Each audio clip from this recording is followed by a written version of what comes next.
All right, it's your boy, Big Nine, Cosmic Chris Nine. Today, I got a good video for y'all today. You know what I'm saying? Very powerful, John. I got my man, Milton Friedman. You know what I'm saying? Nobel Peace Prize winner. Extraordinary mind when it comes to economics, you know what I'm saying? And speaking about the government and things of that nature. I think that I said his name at least 10 times on my channel so far. At least 10 times. So I think this is the first time that I'm actually going to show something of him. I've been having y'all just go listen to me what I say and hopefully do your due diligence and do the research. For those who have done that, thank you because you're already, I'm saying, hopefully you're already a little polished on what I'm about to present to you. But if not, just know you're in for a treat. Your mind is about to get fed, some food for thought. I promise. It's a great watch. And basically, in the video I'm gonna bring you today, because this is episode 3 of the Raise Your Frequency. You know what I'm saying? The Raise Your Frequency series. So I gotta make sure that I bring you a video that's gonna improve your life. You know what I'm saying? That's the whole goal of this series. So this video is that nevertheless. You know what I'm saying? So basically about the video I'm about to show y'all, he basically gonna speak on the myths that like conceal the real reality around you. You know what I'm saying?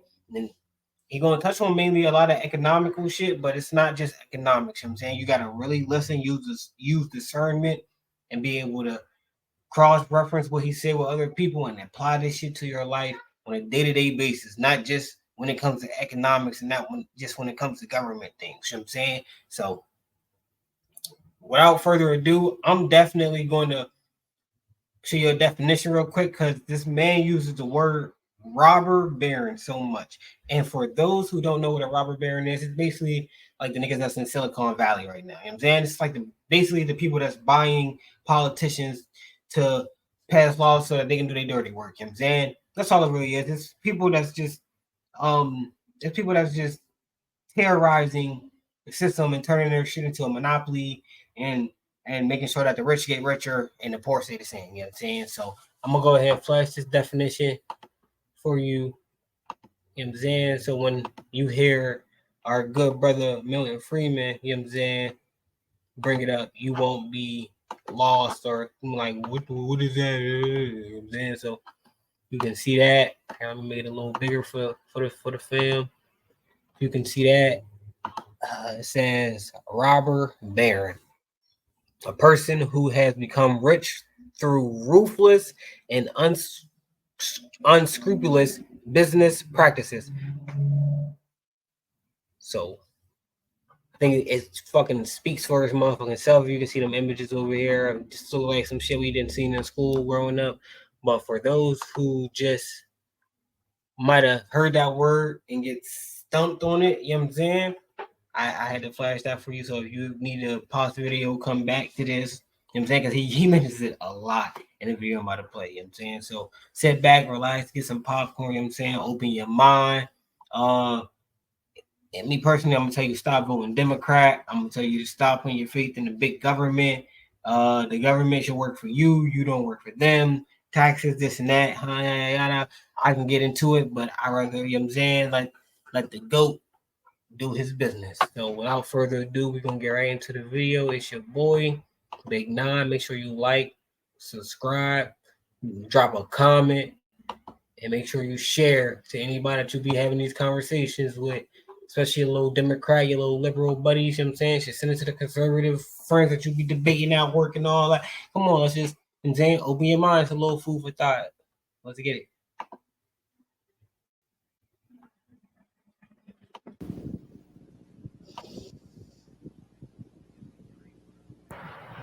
It gives me the great pleasure to present to you today Professor Milton Friedman.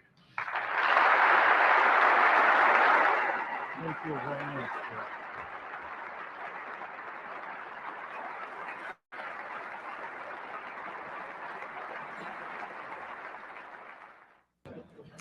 I want to talk today about the contrast between myths that are widely believed by the public at large and what I regard as a reality which typically contradicts those myths. As you are all aware, there has been a drastic shift in public attitudes and public opinions in the past 50 years or so with respect to the role of the individual on the one hand and the role of government and collective institutions on the other. There has been a shift in the philosophy and attitudes of the public from a belief in individual responsibility, from a belief in a society in which the role of government was as an umpire, to a belief in a society in which the emphasis is on social responsibility and the role of government as big brother and protector of the individual. As always, when such shifts arise in public opinion, they are largely produced and reinforced by the development of myths about prior experience. Someone once wrote, and I'm not sure who it was, that a myth is like an air mattress. There's nothing in it, but it's wonderfully comfortable. And deflation causes an uncomfortable jolt. Well, my purpose today is to give you that jolt. When myths get established and are adopted, they tend to be so strongly held, they tend to become so much a part of you, that when anyone comes along and differs with them and contradicts them, he risks automatically being dismissed as a crackpot. But I shall nonetheless take the risk of being dismissed as a crackpot because it seems to me so urgent that we deflate these myths, recognize what the reality is, in order to be able to provide a basis for a change in our philosophy, a reversal of the direction of our thought. In my opinion, if we do not do so, if we continue on the road we have been going, if we continue to rely more and more on government and less on the individual, we are condemned to a future of tyranny and misery. And therefore, it seems to me essential for the future of this country that we recognize these myths for what they are and adjust our thinking to a correct perception of our present and our past. I'm encouraged in this venture by another quotation, one which comes from a 19th century American humorist by the name of Josh Billings, who wrote somewhere, "It ain't what people know that causes trouble, it's what they know that ain't so." And that's what I'm going to devote this talk to trying to tell you about some things you know that ain't so. I am going to try to cover 5 myths that are part of your thinking. And if they're not part of your thinking, they will tend to become so after you take your first course in American history. The first of those myths is a robber baron myth. The myth that somehow or other in the 19th century, there was an era of rugged, unrestrained individualism in which heartless monopoly capitalists exploited the poor unmercifully and ground them beneath their heels. The second myth I'm going to talk about is a Great Depression myth. The myth that the Great Depression from 1929 until the late 30s was produced by a failure of private enterprise. The third myth I want to talk about is the demand for government service myth. The myth that government has had to step in because of a failure of the private market and a great widespread demand for government services. The fourth myth I'm going to talk about was suggested by Mr. Eccles in his introduction. It's a free lunch myth. The myth that there is such a thing as a free lunch. And the final myth I want to talk about is the Robin Hood myth. The myth that somehow or other government operates by taking money from the rich and giving it to the poor. Let me start with the first of those myths, the robber baron myth. The myth that in the 19th century was a period in which the rich became richer and the poor poorer. That it was a century in which you had a conflict between Wall Street and the working man. that it was a period in which particularly the farmers of the Middle West were being ground beneath the rapacious activities of the Wall Street financiers, in which there was widespread farm distress and misery. Now, this myth had its origins in the 19th century. It produced the widespread greenback movement that you will learn about in your history books, a party which at one time reached significant size, a party devoted to the idea that all of the problems of the time could be solved if only the government would print enough of those nice pieces of paper which are colored green on the back and which are called greenbacks. It was a period that also gave rise to the free silver movement, to William Jennings Bryan, the silver-tongued orator from North Platte, if I remember rightly, from these areas, who gave his famous speech on the Cross of Gold in 1896 in Chicago at the Democratic Convention, in which he asked whether mankind shall be crucified on a cross of gold. A speech which got him the presidential nomination of the Democratic Party. And he subsequently was a nominee of the Democratic Party for several subsequent elections. Fortunately, never elected. That was a myth. What was the reality? The reality is that there is almost no period in human history which saw as rapid and widespread an increase in the well-being of the ordinary man as the 19th century. That was a period when millions of people from all over the world streamed to these shores. They came here with empty hands in the hope and the belief that they could make a better life for themselves and their children, and they succeeded. I suspect that most of the people in this room who are American residents and citizens today are descendants of the people who came to these shores in that period. I know, to take the immediate local case, the Eccles family derives from a Scotsman who came to this country in the middle of the 19th century. My parents came here in the 1890s from a part of Europe, which is today part of the Soviet Union, although at that time it was part of Hungary. And I suspect most of the people in this room have similar backgrounds. Now, do you suppose those people kept coming to these shores in order to be exploited? Do you think they came here to be ground under the heels of rapacious monopoly capitalists? Not a bit of it. A few people might have been led here under misapprehension. You conceivably could have had an initial inflow of people who thought they were going to improve their lot and ended up being worse off. But you would not have had a continuing inflow. They would not have sent back to the old country for their relatives and friends. You would not have had a flow of millions upon millions year after year. And of course, they were not exploited. They were not ground under the heel. They got jobs. They spread out west, to the Middle West, to the far west, to where we are now. And they made of what was a desolate country, a country that was prosperous and green and productive, and improved their own lot. With respect to agriculture in particular. Now, right, for my people, you know what I'm saying, all the black people, you know what I'm saying, all the melanated souls running around this planet, you know what I'm saying, please don't let your mind go straight to slavery and he think he talking about, well, what about the slaves? We built the country, you know what I'm saying? Don't, this, he said the 1900s. Please, don't be fake woke here.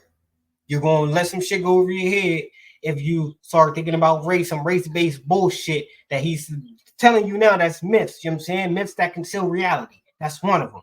So, you know what I'm saying? Please be smart enough. See through the veil. Don't let your mind go straight to some bullshit. We were talking about the 1900s here. This is not the 1600s. It's not 1619. You know what I'm saying? It's not that. So, come on. Think with that eye. You know what I'm saying? And like I said, but for those who's really been paying attention, you know what I'm saying? He talking that talk. I know he talking that talk. And you can see that when he was alive, he was well respected and well loved and good for good reason then. Because as you can see, he's breaking down real life shit, giving you undeniable facts, you know what I'm saying? And I'm gonna let the video keep playing on, but this is just a little taste of who Milton Friedman was, you know what I'm saying? And all the people that he influenced, me including, you know what I'm saying? Like, you gotta really listen to him, but this is just the beginning. So I just wanted to throw that out there. Everybody whose mind is going to slavery and the slaves, he's talking about the 1900s. You feel me? This is not that. This is not 1600s. This is the 1900s. This is 300 years later down the line. All right, you got me. Thank you. Back to the business. That was a period when the number of farmers increased. It was a period when the price of farmland rose. Now, of course, then as now, every farmer would have liked it better if he had done still better. What happened then, of course, was that the spread of farms, increasing productivity, the development of machinery, the bringing under the plow of productive land led to a great increase in production, which led to a decline in the prices of farm products. So it's true, the prices of farm products went down. But that was a sign of success. It was not a sign of failure. And the evidence that it was a sign of success was a rise in the price of farmland. After all, if this decline in the price of products had been a sign of failure, if it had been an indication that the farmer was being ground under the heel of Wall Street, why would people have been willing to pay higher and higher prices for the land from which those crops were produced? So the actual story is one of a great growth of productivity in agriculture, a great development of agriculture in this country. If we turn to the charge that was a period of heartlessness, a period in which the rich were willing to say, let the public be damned, as one man was quoted incorrectly as saying. If we turn to that charge, let me call to your attention that the 19th century, the period when we came the closest we've ever come to pure unrestrained individualism, a period when government spending, the spending of the federal government in Washington, amounted to less than 3% of the national income, when essentially you had no restrictions on immigration and few restrictions on economic activity. Let me point out that that was also the period of the greatest flowering of charitable activity in the United States. That was a period when you had the establishment of so many independent private schools and colleges around the country. It was a period when the private, nonprofit, eleemosynary hospitals grew and sprouted in every city in the land. It was a period of the Carnegie Libraries. It was a period of the founding of the Society for the Prevention of Cruelty to Animals. You name it, and you will find that the charitable, eleemosynary activities date back to the period of the 19th century. So the robber baron myth is a myth, one that should be deflated. It gets its appeal from a common fallacy, from the fallacy that one man's gain must be another man's loss. Of course it is true that many men became wealthy during that period. There were robber barons. There always are robber barons. People are people. Some are good, some are bad, some are in between. And of course, some people did try to mistreat other people. That is part of the course of history, unfortunately. But the main part of the story is that the process whereby some people became wealthy was also the process which opened up the country and provided opportunities for millions of other people to have a modest competence, to be able to improve their own lot. It was the robber barons who were instrumental in building the railroads that joined the country together, who were instrumental in developing the industries of this country, and in thereby providing the opportunities for the ordinary man to improve his lot on life. Everybody can benefit. You can have some people become wealthy, not at the expense of other people, but by enabling other people to become wealthy. We had robber barons then, and we have robber barons today. But there's a big difference between the robber barons then and the robber barons today. The robber barons then primarily could get their money only if people freely gave it to them. They got their money by selling a service, and nobody had to buy it. And if people bought it, it was because it was a better service than it was before. The robber barons today are in large part able to get their money by sending a policeman to take the money out of your pocket. Now, that's a figurative expression, not a literal expression. But how do you become wealthy today? By getting government assistance. To mention only one very famous example, by getting government to assign you some TV licenses.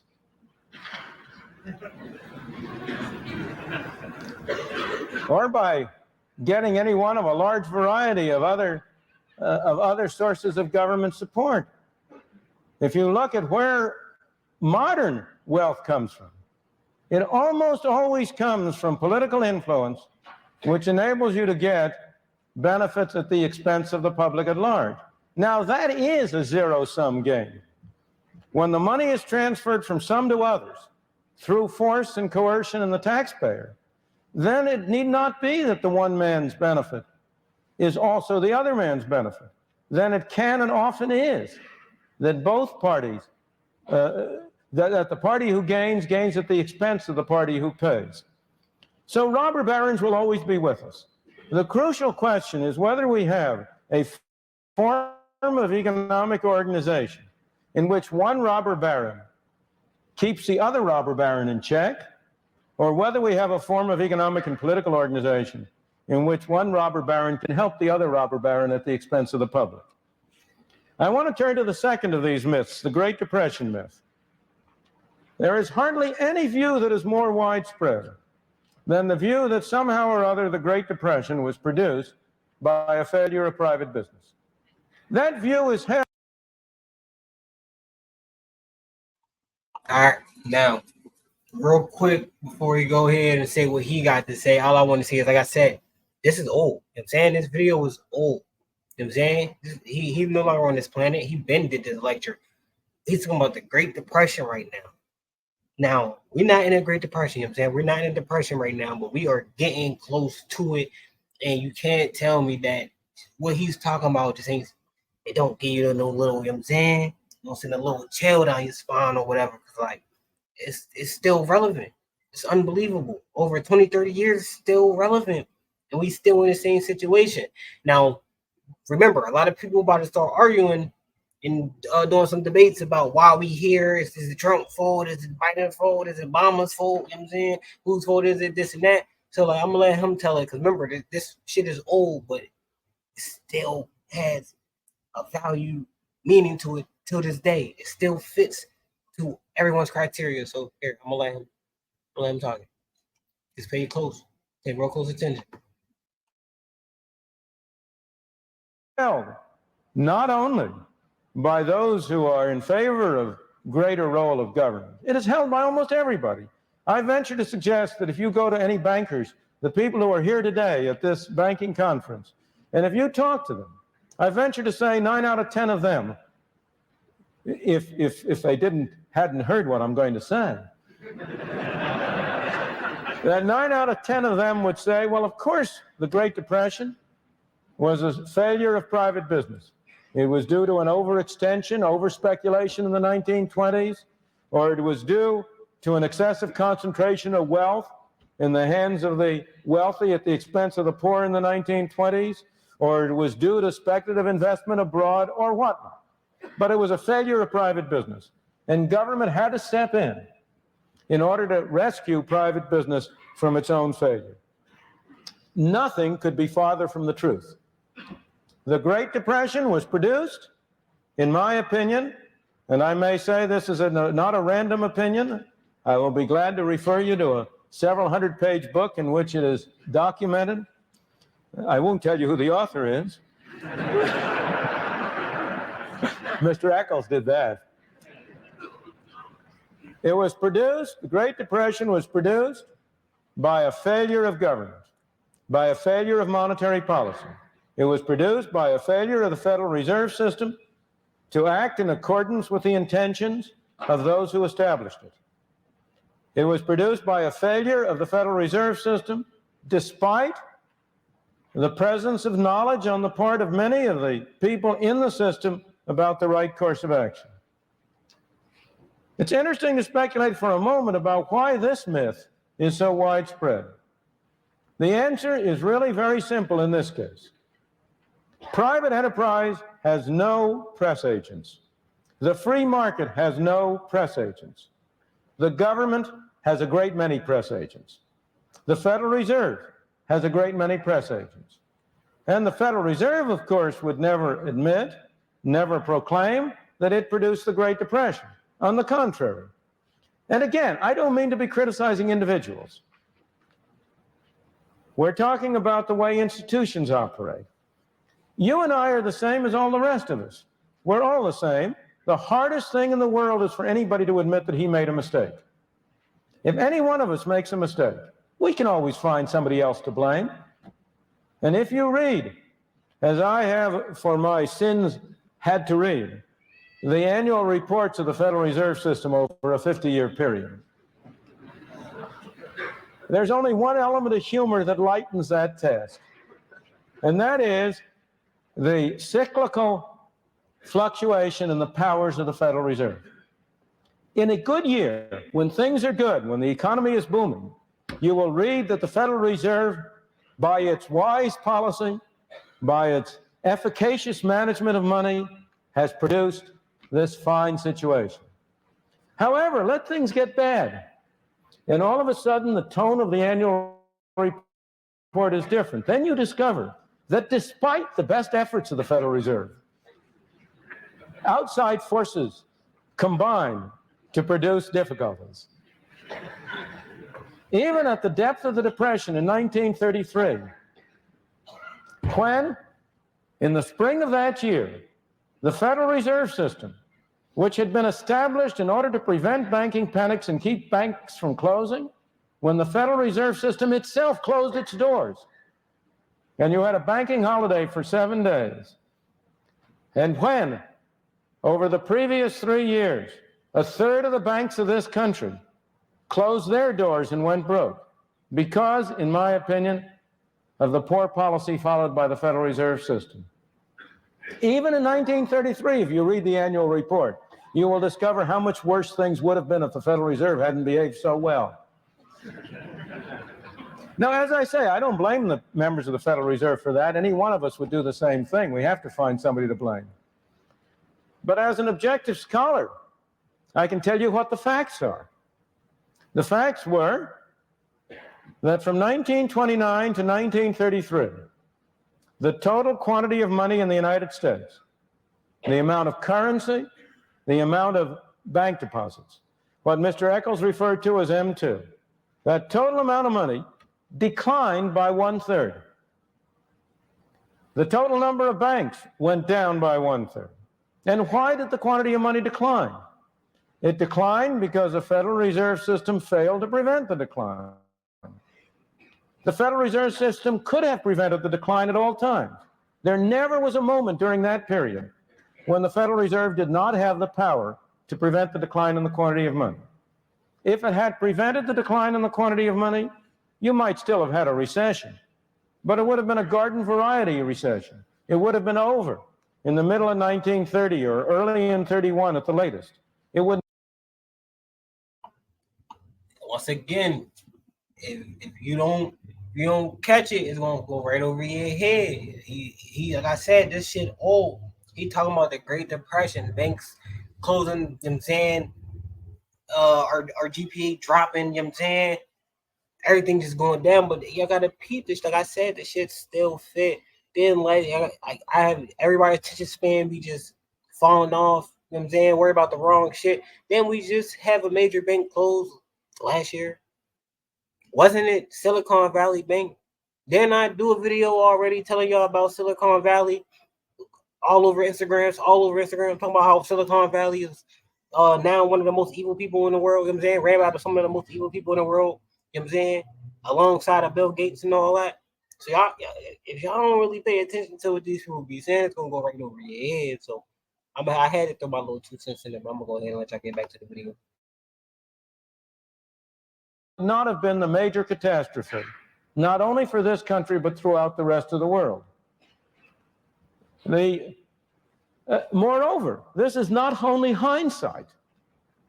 At all times, the people at the Federal Reserve Bank of New York and at a number of other banks were pleading with the Federal Reserve Board in Washington to do the right thing. At all times, there were people in Congress who were arguing that the Federal Reserve System should take a different course. At all times, there were outside commentators. One of the Canadian banks was particularly prescient, but there were other commentators who were pointing out the disastrous effects on the American economy of the restrictive policies that the Federal Reserve System was following, and which was permitting and facilitating a whole series of bank runs. So the Great Depression was not produced by a failure of business. On the contrary, it was produced by a failure of government, and a failure of government in an area in which responsibility had been assigned to government since the founding of this country.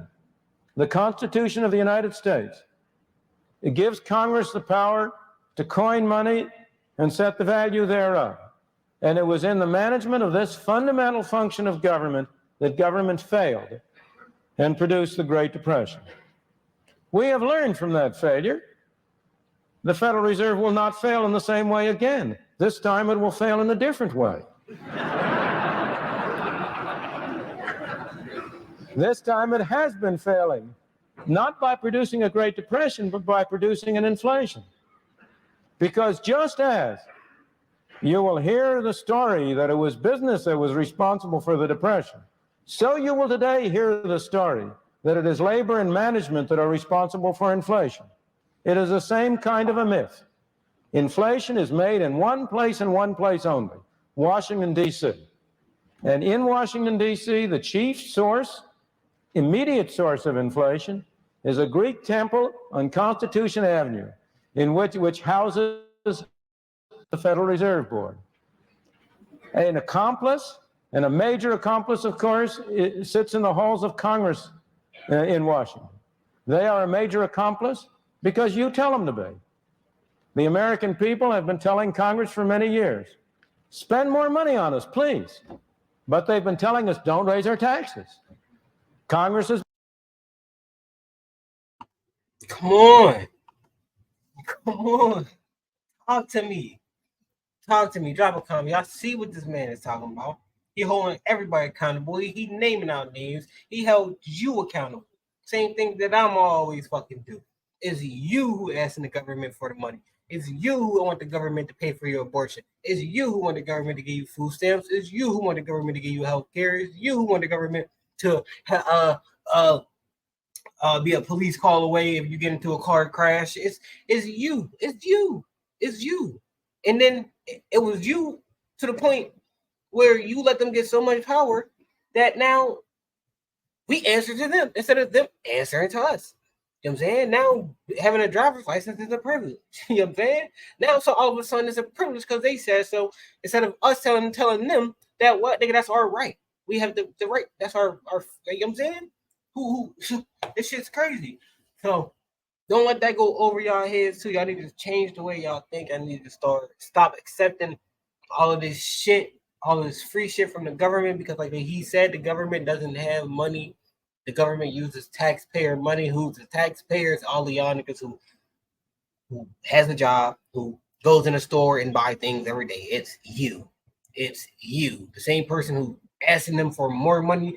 That means basically you're saying, please, government, take more money away from me so that you can give it to whoever the fuck asked for it, and whether it's you or not you. Whether you're asking for it or not, you know what I'm saying? Whether you get food stamps or not, their Medicare shit or not, they're taken from you. You know what I'm saying? And they're giving it elsewhere. So it's you. And that's why this series is so important. Raise your frequency, change your thought. But let's get back to the video. It's been listening. It's been spending more money on you. But on the other hand, it's been very unwilling to raise taxes. As a result, it has imposed inflation as a tax. That's one tax that you don't have to vote for, but you have to pay. Let me turn to the third of the myths I want to cover. This is a myth closely related to the Great Depression myth. It is a myth that somehow or other the private market has failed to provide certain important services. And the government has had to step in response to an overwhelming public demand in order to provide those services. The reality is very different. The reality is that if you look at every program that the government has adopted in the direction of extending its scope, it took an enormous propaganda campaign by special propaganda groups to get those measures passed.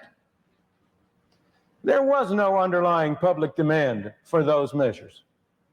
On the contrary, the demand had to be created.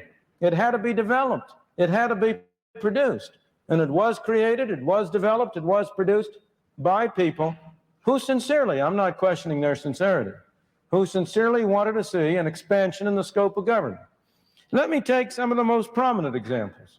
Let me take the example which today is the greatest sacred cow of them all, Social Security. Was there an overwhelming demand for Social Security in the 1930s when the law was adopted? Far from it. There was no public demand for it. It had to be sold. How was it sold? By the slickest devices of Madison Avenue, by imaginative packaging and deceptive labeling. Social Security was sold as an insurance scheme. It is not an insurance scheme. There is very little relationship to the amount of money any one individual pays and the amount of money he is entitled to receive. Social Security is a combination of a bad tax system with a bad way of distributing welfare. It's got two components, and I have never known anybody, whatever his political or other persuasion, who would defend either component separately. If you look at the tax system, who can defend a wage tax? A tax on wages up to a maximum. A tax on work, a tax which discourages employers from hiring people and discourages people from going to work. And a tax which is borne by the lowest wage groups. It's a regressive tax. You could never, in a millions of Sundays, you could never have gotten such a tax passed as a tax. Look at the benefit arrangements. Here you have an arrangement under which the amount of money a person receives does not depend on his poverty or his indigence. It depends on the accident of what industry he worked in. If he happened to work in a covered industry, he gets a benefit. If he happens to work in a non-covered industry, he doesn't. If he has only worked a certain number of quarters and not more, no matter how indigent he is, he doesn't get anything. If he's 65 and he decides to continue to work, earning more than a modest amount per year, not only doesn't he get a benefit, but to add insult to injury, he has to pay taxes on the wages he is receiving in order to finance the benefit he is not receiving.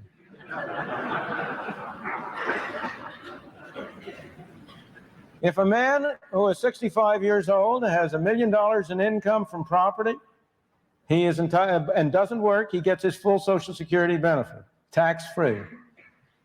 If the same man goes to work and earns $20,000 a year, he is in the position I just described. He doesn't get any benefit. Is there anybody who would justify that system of distributing benefits? And I could go on to all the difficulties with it. I've only touched the surface. Note the misleading language.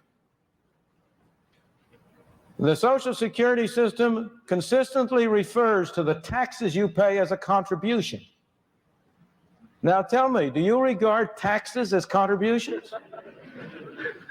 The word contribution denotes voluntary arrangements. If you buy an insurance program, you are contributing freely.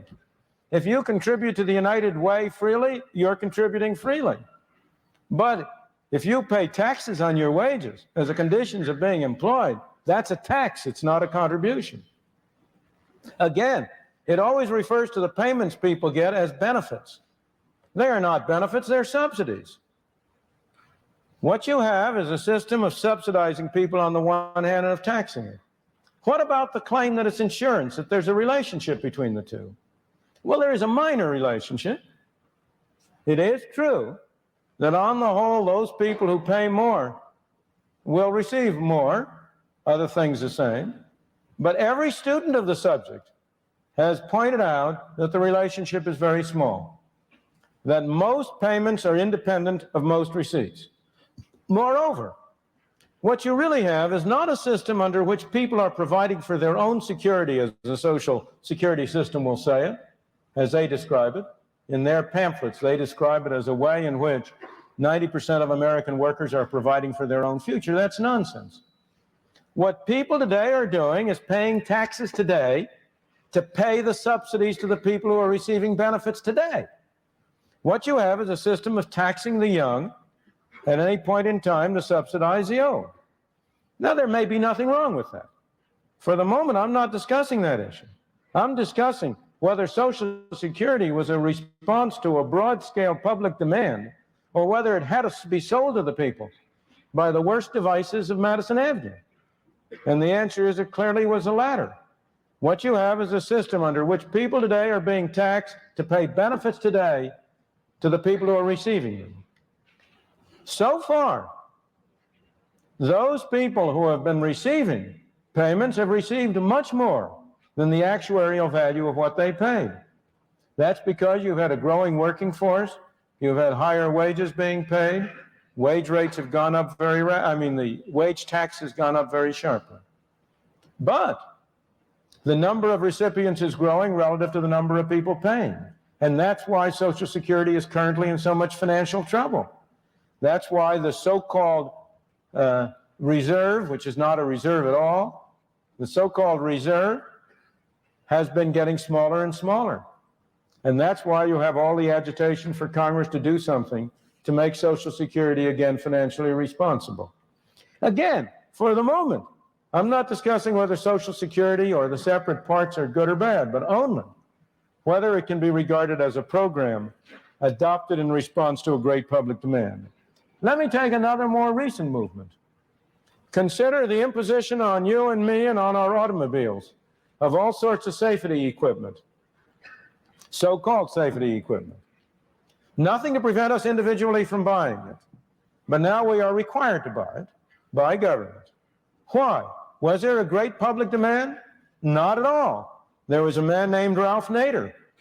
Now, maybe he arose in response to a public demand, but if so, it was a public demand for entertainment, not for safety. But Ralph Nader launched a major propaganda campaign. And as a result of this propaganda campaign, as a result of a great selling effort, also characterized by misrepresentation. Also, as you know, his original weapon was a book, Unsafe at Any Price, which damned the Corvair as being an unsafe and a knowingly unsafe car. Later studies have demonstrated that his claim was not justified. But that did not prevent it from having its effect. It did not prevent it from adopting it. But the extent to which this did not result from a great public clamor can be shown by what has happened whenever the agency that was established to administer auto safety regulations has overstepped its bounds. You will recall that a few years ago, it tried to impose the requirement of an interlock, that no car could be started unless the seatbelts were fastened. And that produced such a great public outcry that Congress stepped in and it had to be rescinded. You are now having a similar kind of a controversy about the airbag. Or again, let me take a very different example.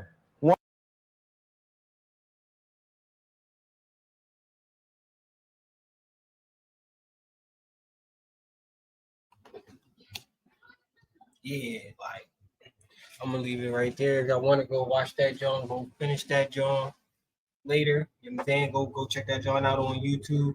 But I'm gonna tell you right now, you know what I'm saying? it get deep. And just to finish off what he was saying, we got a whole nother problem with the thing with the automobiles right now. Now they're trying to add an interlock system in it by 2026. Joe Biden just actually passed that bill that's going to be into all electric cars. So as you can see, like I said, just another thing that just makes that thing, this conversation relevant today. Over 20 years, still relevant today. They were trying to do it then with the seat belts, the airbags, and now they're doing it with all electric cars by 2026. It's just unbelievable. So I don't understand why a lot of you guys don't know who this is. I don't understand why this old man won a Nobel Peace Prize and you motherfuckers is more worried about fucking, you know what I'm saying, shaking your ass and shit. It shit just don't make no sense. So I think I did my job. Go do your due diligence. Go watch some more videos of Milton Friedman. Go check out the limited government theory and all his theories on the economics of America and the world, you know what I'm saying? And go see why he won that Nobel Peace Prize, you know what I'm saying? No bullshit. Make sure you like, subscribe, and make sure you drop a comment about what you just seen. It's your boy, Big Nine. I ain't play the intro when we got in this John, so I'm going to make sure I play that John when we get out to the show. Hey yo, Ren. Hey yo, Ren. Turn that up. I don't even know if you can handle it. All I know is you can have it. I don't even know if you can handle it. All I know